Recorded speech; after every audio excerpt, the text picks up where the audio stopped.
आपलाच मराठी माणूस आपल्याच मराठी माणसाचे पाय कसे मागे ओढतो याचं उत्तम उदाहरण माझ्यासोबत घडलं. मी आणि माझा मित्र एका बँकेत कामाला होतो.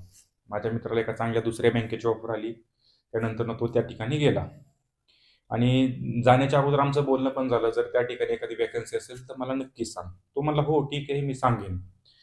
आणि तो गेल्याच्या नंतर त्याची जी रिकामी झालेली जागा होती, ती जागा मी माझ्या मित्राला रेफर केली, की जो की महाराष्ट्रीयन होता. पण माझा मॅनेजर हा बिहारी असल्यामुळे त्यांनी बिहारच्या कॅन्डिडेटला प्रेफरन्स दिला आणि ती जागा बिहारी माणसासाठी दिली.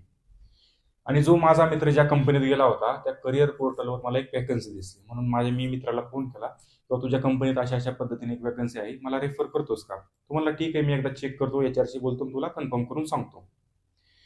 तर गेले 15 दिवस झाले मी त्याला फोन करतोय, पण तो माझा फोनच उचलत नाहीये. म्हणजे आमचं कोणतं भांडण नाहीये. प्रिव्हियस कंपनीत आम्ही ज्या वेळेस काम करत होतो, त्या ठिकाणी कोणत्याही पद्धतीचा वाद नाही, विवाद नाही, कोणत्या कारणावर तक्रार नाही किंवा कोणत्याही गोष्टीत आमचा वादविवाद नव्हता. परंतु असं का करतोय, का नाही, मला अजून सुद्धा कळलेलं नाही. कारण तो फोनच उचलत नाही, त्यामुळे एक्झॅक्ट कारण सुद्धा मला कळायला तयार नाहीये.